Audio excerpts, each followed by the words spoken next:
Le soleil pesait lourdement sur le ciel poussiéreux du Nevada, projetant de longues ombres sur les gradins en bois de la salle des ventes du comté. Les bottes claquaient sur la terre.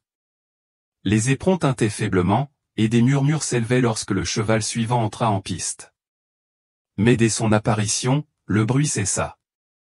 Le grand étalon noir entra comme une tempête, muscles épais, cicatrices déchirées sur le flanc et yeux noirs comme du charbon. Il ne trottait pas, il défiait le sol sous ses pieds. « Voici le diable en personne », murmura Bo Jenkins depuis la balustrade, les bras croisés. « On l'appelle Cole. »« Moi, je l'appelle maudit. » Benji Rhodes se tenait au dernier rang des gradins, à peine assez grand pour voir par-dessus le portail. Ses cheveux blonds étaient ébouriffés, sa petite main serrée fermement par Ellen Preston, sa mère. « Benji, ne me fixe pas comme ça, » murmura-t-elle d'une voix tendue. « Ce cheval n'est pas en sécurité. » Mais Benji ne répondit pas. Ses yeux étaient fixés sur Cole, non pas par peur, mais par autre chose, quelque chose de calme, de profond. Cole tournoyait dans la poussière, les narines dilatées, ses sabots résonnant comme des tambours de guerre. L'un des présentateurs tenta de le guider vers le centre de l'enclos, mais le cheval se cabra, manquant de briser la longe en deux. Un cri de surprise parcourut la foule. Le commissaire-priseur s'essuya le front en sueur. « Pas d'enchère » lança-t-il sans conviction. « Pas de surprise. Reprenez-le avant que quelqu'un ne soit blessé. » Mais Benji lâcha la main de sa mère. Il se glissa sous la barre de clôture la plus basse sans un mot. Des cris et des exclamations fusèrent des tribunes tandis que le petit garçon pénétrait droit dans l'enclos. « Et, sortez ce gamin de là !» cria Bo en commençant à descendre. Hélène se figea sur place, pâle et tremblante, mais Benji continua d'avancer, ses petites bottes claquant doucement sur la poussière jusqu'à ce qu'il se tienne à quelques pas de Cole. L'étalon se figea. Sa poitrine se souleva sous l'effet d'un souffle lourd. Ses oreilles frémirent. Sa queue s'agita une fois. Benji leva lentement la main, paume ouverte, vers le visage de la bête imposante. La foule retint son souffle. Pendant une seconde, Cole sembla sur le point de bondir. Mais il ne le fit pas. Au lieu de cela, le cheval baissa la tête et laissa la main du garçon se poser doucement sur son front. Silence. Pas un murmure ne traversa la foule. Cole ferma les yeux. Benji aussi. Quelque chose se passa entre eux, quelque chose que personne d'autre ne pouvait voir, mais que tous ressentaient. À cet instant, le monstre s'immobilisa. La poussière n'était pas encore retombée que deux ouvriers du ranch sautèrent dans l'enclos, corde à la main, prêts à éloigner Benji de la bête noire. Mais dès que leurs bottes touchèrent le sol, Cole laissa échapper un grognement profond et tonitruant, pas agressif, mais avertisseur. Il s'avança d'un pas protecteur devant le garçon, se plantant tel un mur de muscles entre Benji et les autres. Les dresseurs se figèrent. Bo Jenkins aboya depuis le bord du terrain. Qu'est-ce que c'est que ce bordel? Ce cheval est devenu fou. Mais même la voix de Bo semblait hésitante. Cole n'avait pas l'air en colère. Il paraissait alerte, conscient et calme. Benji tourna la tête vers les hommes et parla doucement, presque dans un murmure. Il ne veut blesser personne. Il a peur. Les mots ne correspondaient pas à la situation, un enfant parlait comme s'il connaissait les pensées d'une bête qui avait terrifié les hommes adultes. Mais personne n'osait bouger. Pas même Hélène, qui tremblait devant la barrière, incapable d'appeler son fils. Elle regarda de nouveau le cheval, la façon dont le corps de Cole, autrefois crispé par la fureur, semblait maintenant détendu, ancré. Il cligna lentement des yeux, comme s'il n'avait pas dormi depuis des années et qu'il venait de trouver le repos. Le docteur Marvin Blake se tenait tranquillement au fond de la foule, les bras croisés, les yeux plissés derrière de vieilles lunettes à monture métallique. Il s'avança. « Laissez le garçon tranquille », dit-il avec autorité. Cole ne montre aucun signe d'agressivité. Pas maintenant, hésitèrent les dresseurs, mais ils abaissaient leurs cordes. La foule murmura, confuse et secouée. Le docteur Blake entra prudemment dans l'enclos et s'approcha d'Hélène. « Votre fils, dit-il doucement, vient de sauver la vie de ce cheval. Hélène hocha à peine la tête. Son esprit tournait. Elle n'avait pas amené Benji ici pour adopter quoi que ce soit, et surtout pas un animal dangereux comme Cole. Elle était seulement venue vendre une vieille selle de la grange de Ray, le dernier vestige du passé de son défunt mari dont elle était prête à se séparer. Mais voilà que son garçon se tenait là, touchant le front d'une bête incontrôlable, comme un poney de ferme pédagogique. Ray aurait compris, pensa-t-elle. Il disait toujours que Benji avait quelque chose de faux en lui, quelque chose de bon. Au fond des tribunes, une fille de l'âge de Benji observait en silence. Sadie Monroe. Elle ne souriait pas et ne haletait pas comme les autres. Son regard marron était perçant et immobile. Elle avait vu des chevaux toute sa vie, mais jamais ça. Un silence passa sur son visage, de la reconnaissance, peut-être, ou de la curiosité. Elle se souviendrait de ce moment toute sa vie. Cole baissa enfin la tête et expira. Benji recula et leva les yeux vers les spectateurs. Il ne dit rien de plus, inutile de le faire. À cet instant, tout le monde comprit que l'histoire n'était pas terminée. Ce n'était que le début. De retour à l'écurie derrière la salle des ventes, Cole fut conduit sans résistance dans un box séparé, loin des autres chevaux.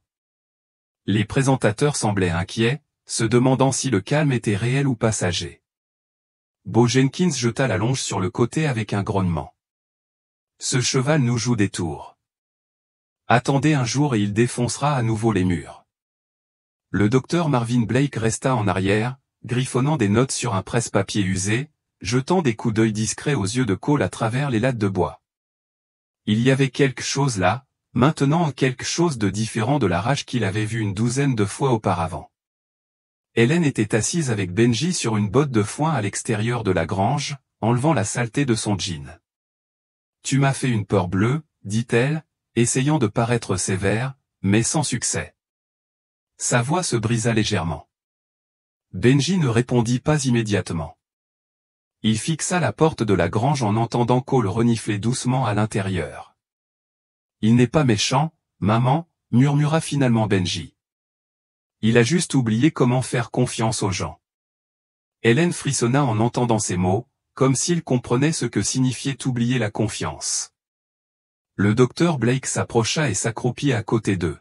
« J'ai vu beaucoup de chevaux dans ma vie, dit-il à Hélène. Aucun comme celui-là. Ce qui s'est passé entre ce garçon et Cole, je ne peux l'expliquer. Mais je peux vous dire une chose, si personne ne le réclame, on l'euthanasiera. La responsabilité est trop lourde. » Hélène se raidit. « Tu veux dire qu'on devrait le prendre ?» Le médecin ne répondit pas tout de suite. « Je dis qu'il l'a déjà fait, » dit-il en désignant Benji d'un signe de tête. Cette nuit-là, Hélène resta éveillée dans la petite chambre de la caravane où il vivait temporairement. Depuis la perte de Ray, elle fixait le ventilateur de plafond qui tournait au-dessus d'elle et repensait à tout, le déménagement, les problèmes d'argent, la force tranquille de son mari, et maintenant ce cheval Cole ou une véritable tempête, soudain apaisée par le contact de son fils. Cela n'avait aucun sens. Mais après tout, très peu de choses avaient changé depuis la mort de Ray. C'était peut-être là le but. Benji dormait dans la pièce voisine, les bras enroulés autour d'un ours en peluche auquel il ne restait plus qu'une oreille. Dans ses rêves, il courait non pas loin de quelque chose, mais vers quelque chose. Il y avait du vent dans ses cheveux et du tonnerre sous ses pieds, et toujours à ses côtés, une ombre noire qui le suivait au pas pour le poursuivre, juste pour courir avec lui. Au matin, la décision était prise. Hélène signa les papiers juste après le lever du soleil, les mains tremblantes tandis qu'elle écrivait son nom. L'équipe de la vente aux enchères ne posa aucune question. Ils étaient simplement heureux de voir Cole partir sans incident.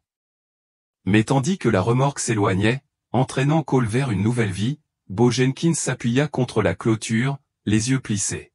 « Un cheval comme ça ne change pas comme ça, » murmura-t-il.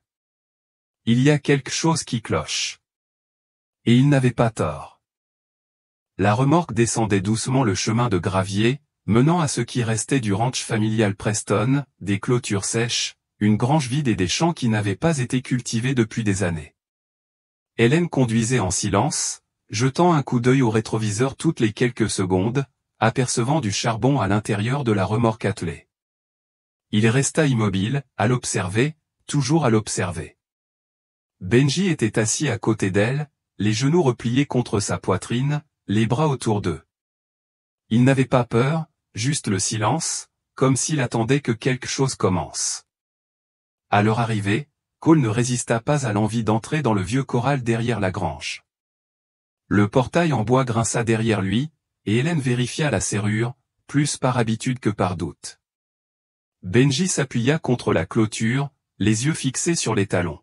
« Il n'aime pas le noir, dit-il soudain. Hélène le regarda, surprise.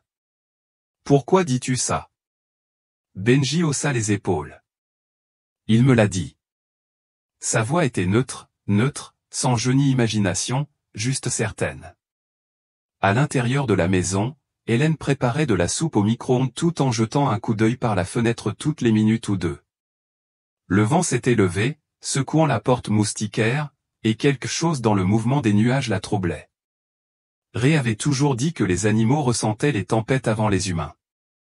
Elle se demandait ce qu'il aurait dit d'un garçon capable de ressentir les tempêtes à l'intérieur des animaux. Cette pensée lui serra la poitrine. Il lui manquait plus ce soir-là qu'il ne lui avait manqué depuis des mois. Cette nuit-là, Cole ne dormit pas, Benji non plus. Vers minuit, Hélène trouva son fils assis sur les marches du porche, en pyjama, la couverture sur les épaules. Il regardait fixement la grange. « Ça va, mon chéri ?» demanda-t-elle doucement en s'accroupissant à côté de lui. Benji acquiesça. Il a peur. Il ne sait pas si c'est réel. Hélène ne lui demanda plus comment il le savait. Elle le serra simplement dans la couverture et s'assit à côté de lui, dans le silence. Soudain, dans l'obscurité, un bruit retentit, un bruit sourd provenant de l'intérieur de la grange. Hélène se redressa brusquement, le cœur battant. Cole laissa échapper un grognement profond et anxieux. Elle attrapa une lampe torche et se précipita vers la grange, Benji la suivant de près. À l'intérieur, des outils étaient tombés. Une fourche était par terre. Rien de volé, rien de cassé, mais Cole arpentait son enclos avec agitation, les yeux écarquillés et fous. Quelque chose l'avait perturbé, et cela ne venait pas de l'extérieur. Les mots du docteur Marvin Blake résonnaient dans sa tête, « Si personne ne le réclame, on l'abattra ». Elle l'avait réclamé. Mais maintenant, dans le faisceau vacillant de la lampe torche, fixant les yeux tremblants de Cole, Hélène le sentit. Ça n'allait pas être facile. Quel que soit le lien entre son fils et ce cheval, il pesait lourd. Et quelque chose, réalisa-t-elle, se cachait encore sous le silence de Cole. La lumière matinale filtrait à travers les fissures du mur de la grange, douce et dorée. Cole se tenait silencieux dans son enclos, son corps massif immobile, mais ses oreilles frémissaient à chaque bruit. Benji arriva juste après le lever du soleil, portant un seau d'eau et quelques tranches de pommes. Il ne parla pas. Il n'en avait pas besoin. Il avança lentement, calmement, et attendit. Cole s'avança, baissant la tête pour renifler la main ouverte de Benji avant de lui donner un léger coup de poitrine. C'était la première fois que les talons se laissaient toucher sans hésitation. C'était comme un début.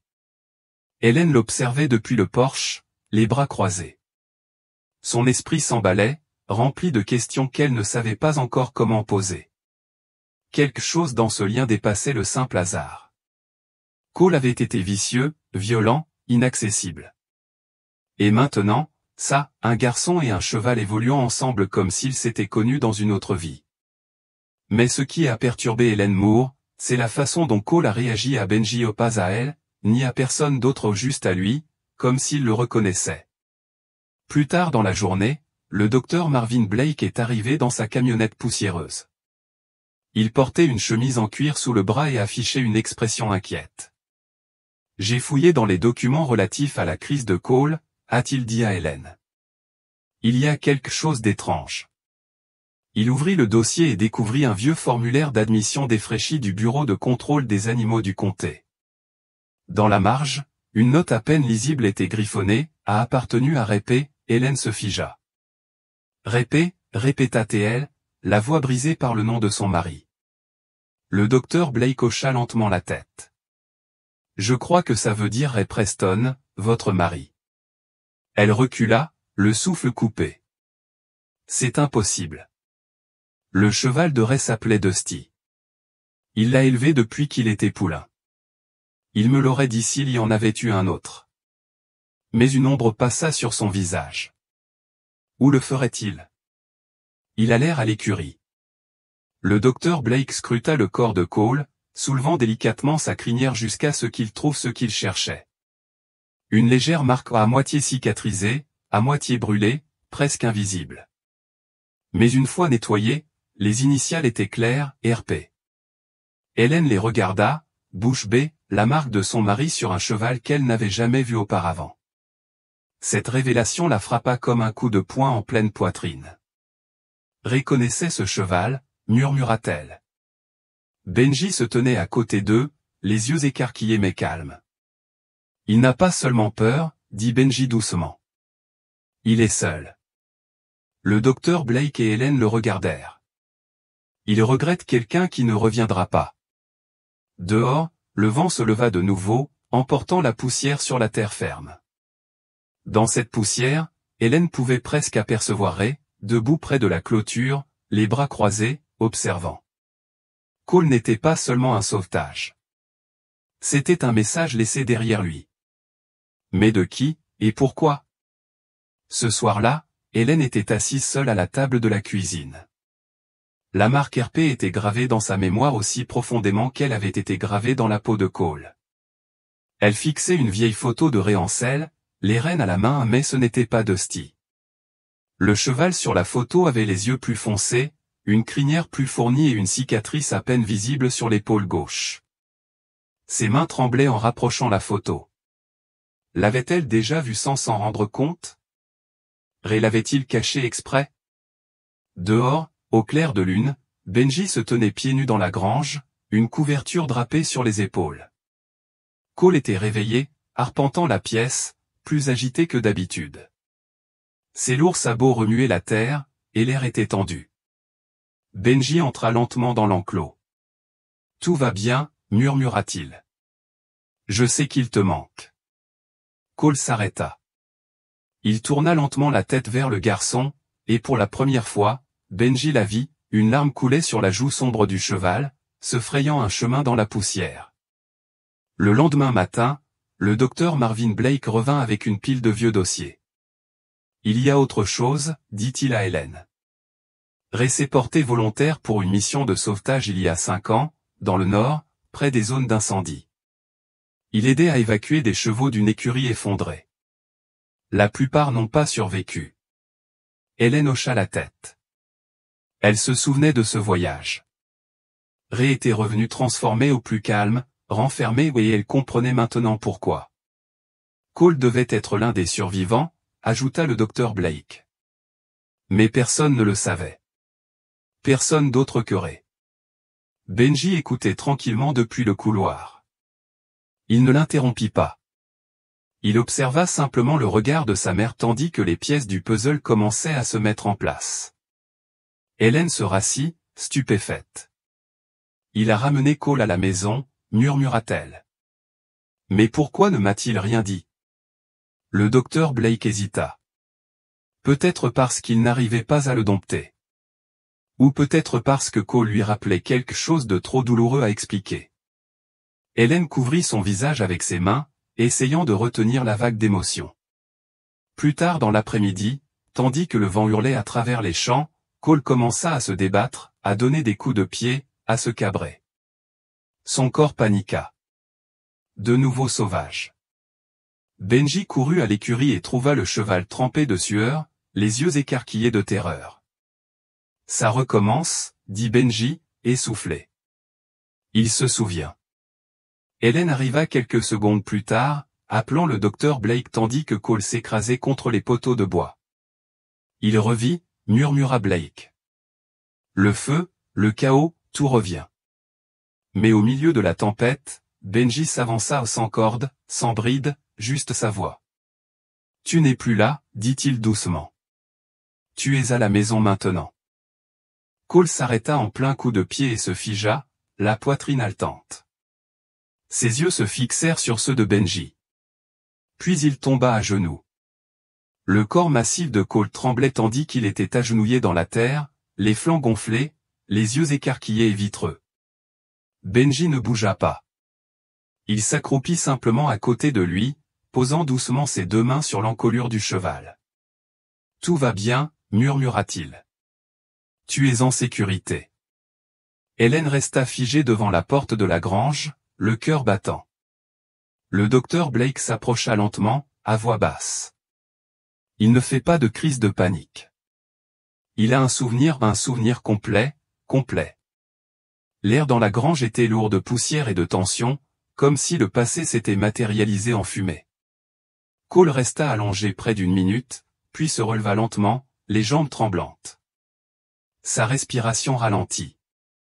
Il tourna la tête et appuya doucement son front contre l'épaule de Benji. Hélène avait vu des chevaux s'incliner, les avait vus obéir, mais cela ressemblait à une reddition, une libération, la rupture de chaîne dont elle ignorait qu'elle entourait encore son âme. Il avait confiance en Ray, murmura-t-elle. Et maintenant, il a confiance en Benji.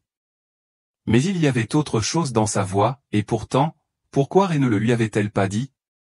Sadie Monroe se tenait silencieusement devant la grange, serrant le portail de ses petites mains pâles. Elle était passée à vélo, curieuse.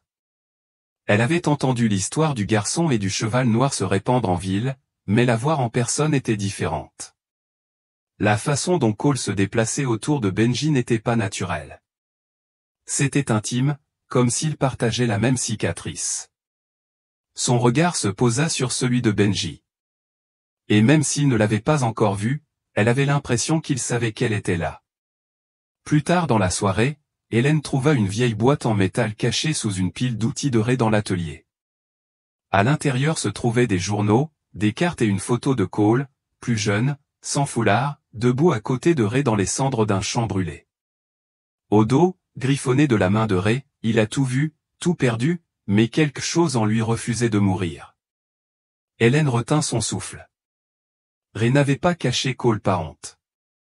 Il l'avait protégé et peut-être, d'une certaine manière, préparé Benji. De retour à l'écurie, Benji caressa lentement le dos de Cole, lui chuchotant des histoires sans ordre, sans dressage, juste comme à un ami. Cole resta immobile, écoutant. Puis, sans être guidé, le cheval se dirigea vers le portail, s'arrêta et attendit. « Il veut sortir, dit Benji. » Hélène hésita. « Et s'il s'enfuit ?» Benji secoua la tête. « Il ne s'enfuira pas. » Alors que le portail s'ouvrait et que Cole pénétrait dans le champ, quelque chose changea dans l'air. Le soleil couchant illuminait sa robe sombre d'un flamboiement orangé. Pour la première fois depuis son arrivée au ranch, il courait ni sauvage, ni effrayé, mais libre. Et Benji courait à ses côtés. Le bruit des sabots résonna dans le champ tandis que Cole galopait sous le ciel orange déclinant, sa crinière flottant comme un drapeau derrière lui. Benji suivit le rythme quelques secondes avant de se mettre à courir tranquillement, observant avec un large sourire paisible. Hélène s'appuya contre la clôture, les bras croisés, le cœur battant, non pas de peur, mais d'émerveillement. « Il n'est pas seulement guéri, murmura-t-elle. Il est de nouveau vivant. » Pendant quelques minutes, le monde fut silencieux, sans passé, sans cicatrice, juste le présent, éclatant et doré. Mais cette paix ne touchait pas tout le monde. De l'autre côté de la route, à l'ombre d'un grand chêne, Bo Jenkins se tenait là, les yeux plissés. Il n'était pas venu pour une visite. Il était venu pour observer. Et ce qu'il vit lui retourna le ventre. Ce cheval ne devrait pas être en liberté, marmonna-t-il. Pas avec un enfant dans les parages. Bo fit demi-tour, grimpa dans son camion et démarra, laissant la poussière dans son sillage. Il ne faisait pas confiance aux miracles, surtout ceux qu'il ne pouvait expliquer. Le lendemain matin, Hélène entendit frapper à sa porte. C'était le shérif Cole Watson, grand et à la voix douce, l'inquiétude gravée dans les traits de son visage buriné. J'ai reçu un appel, dit-il doucement. Un rapport indiquant que les frères Preston étaient sortis seuls avec la Mustang noire et que le cheval était dangereux. Hélène se raidit. Beau, demanda-t-elle. Cole ne répondit pas directement. Je sais ce qui s'est passé à cette vente aux enchères. Les gens discutent. Certains disent que c'est un cadeau. D'autres? Il laissa la phrase en suspens. Benji se tenait derrière sa mère, écoutant sans crainte. Cole ne me ferait jamais de mal, dit-il simplement. Même s'il avait peur. Le shérif Watson baissa les yeux vers lui, puis vers Hélène. Je vous crois, dit-il. Mais le comté pourrait ne pas le faire. S'ils commencent à fouiner, ils poseront des questions sur la sécurité, sur le dossier du cheval, et si les réponses ne leur plaisent pas. Hélène n'eut pas besoin qu'il termine. Elle savait exactement ce qui allait se passer. Plus tard dans l'après-midi, le docteur Blake revint pour procéder à un examen complet de Cole, notant chaque mouvement, chaque respiration, chaque réaction musculaire. Il a encore un traumatisme, dit-il à Hélène, mais l'agressivité a disparu. Ce cheval est même surprotecteur envers Benji. Je n'ai jamais rien vu de tel, il marqua une pause, griffonnant des notes.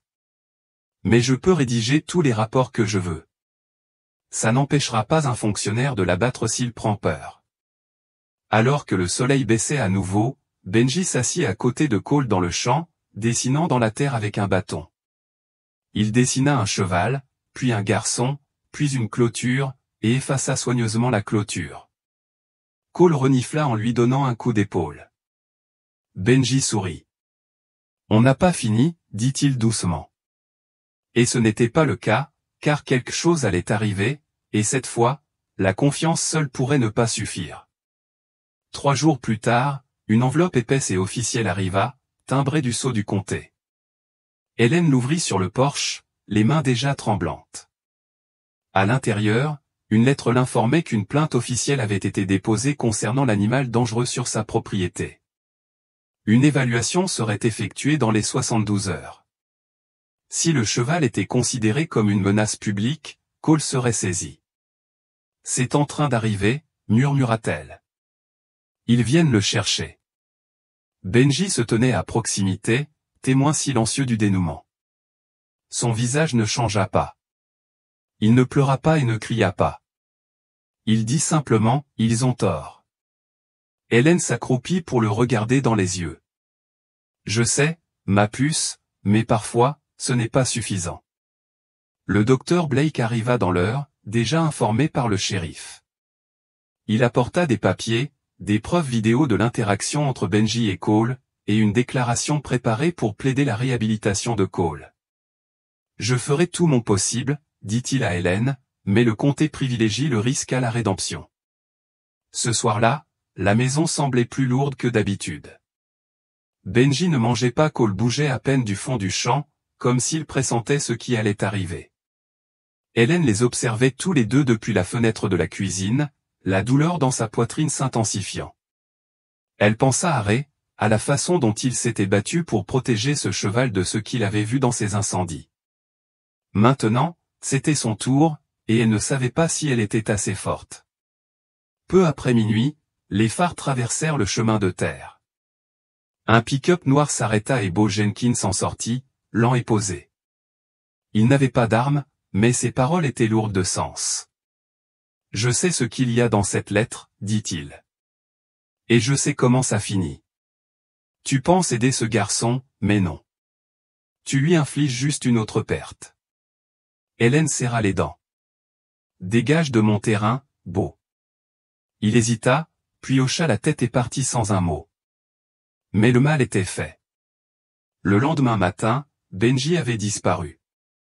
Hélène trouva son mot sur la table de la cuisine, griffonné au crayon, « Il ne mérite pas d'être à nouveau enfermé.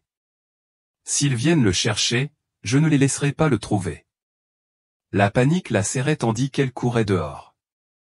L'enclos de Cole était ouvert. Ils avaient tous deux disparu. Seules des empreintes de sabots dans la terre indiquaient les collines au-delà de la propriété. Le docteur Blake arriva quelques minutes plus tard, suivi du shérif Watson. « Ce n'est qu'un enfant », s'écria Hélène. « Et ce cheval ? Et si quelque chose l'effrayait ?» Watson secoua la tête. « S'il y a quelqu'un en sécurité là-bas, c'est Benji. Ce cheval traverserait le feu pour lui. » Pourtant, la réalité était claire. Les autorités arrivaient. Et maintenant, le garçon et le cheval avaient disparu, évanouis dans la nature. Les recherches commencèrent avant l'aube. Le shérif Watson rassembla un groupe de volontaires, des habitants à cheval, leurs lampes torchées perçant le brouillard naissant. Hélène les accompagna, le cœur serré, appelant Benji à travers les collines. Chaque arbre se ressemblait. Chaque silence semblait interminable. Mais elle continua d'avancer. « Ray, pensa T.L., si tu es là-bas à observer, guide-le jusqu'à chez lui. » Les heures passèrent, puis un tambourinement bas et rythmé, lointain mais de plus en plus fort. Des sabots. Hélène se retourna, juste au moment où une silhouette noire émergeait d'entre les arbres. Cole, courant vite, et sur son dos, Benji sans selle, sans bride, juste un garçon qui s'accrochait comme s'il était né en selle. Le groupe de recherche se figea tandis que le couple galopait et ralentissait jusqu'à un arrêt gracieux près de la grange. La poussière s'élevait autour d'eux. Personne ne parlait. Benji glissa hors de la maison et courut vers sa mère, les yeux écarquillés mais fiers. « J'ai trouvé sa place, dit-il, essoufflé. Il m'a emmené là-haut, sur la crête près de la ligne de feu. Il y a une clairière. Tranquille. » Il s'en souvenait. C'est là que Ray l'a amené après l'incendie. Hélène tomba à genoux et le serra fort dans ses bras. Cole resta immobile, les observant d'un regard calme. Son corps était stable, sa respiration régulière. Il ne fuyait plus rien. Il avait ramené Benji chez lui. Dans l'après-midi, les agents du comté arrivèrent, presse-papier à la main, prêts à saisir un animal dangereux. Mais ils ne s'attendaient pas à ce qu'ils découvrirent, des preuves vidéo, des témoignages de la communauté, un cheval immobile au milieu d'enfants et un garçon qui refusait d'être séparé. Le shérif Watson s'avança. « Vous êtes venu pour un problème, dit-il simplement. Ce que vous envisagez, c'est un partenariat qui les a sauvés tous les deux. » Le docteur Blake remit tous les dossiers médicaux, tous les dossiers, et parla avec une autorité tranquille. « Cole n'est pas le danger, dit-il. C'est lui qui a été sauvé. Et ce garçon, c'est grâce à lui que le cheval a survécu assez longtemps pour nous montrer qui il est vraiment. » Les agents, pris entre la politique et les preuves, firent quelque chose d'inattendu. Ils marquèrent une pause, examinèrent les faits, puis hochèrent la tête. « Il reste, dit l'un d'eux, mais avec des évaluations annuelles. » Hélène pouvait à peine respirer. C'en était assez. Ce soir-là, le ranch était calme. Hélène était assise sur le porche et regardait Benji brosser le charbon dans la lumière dorée.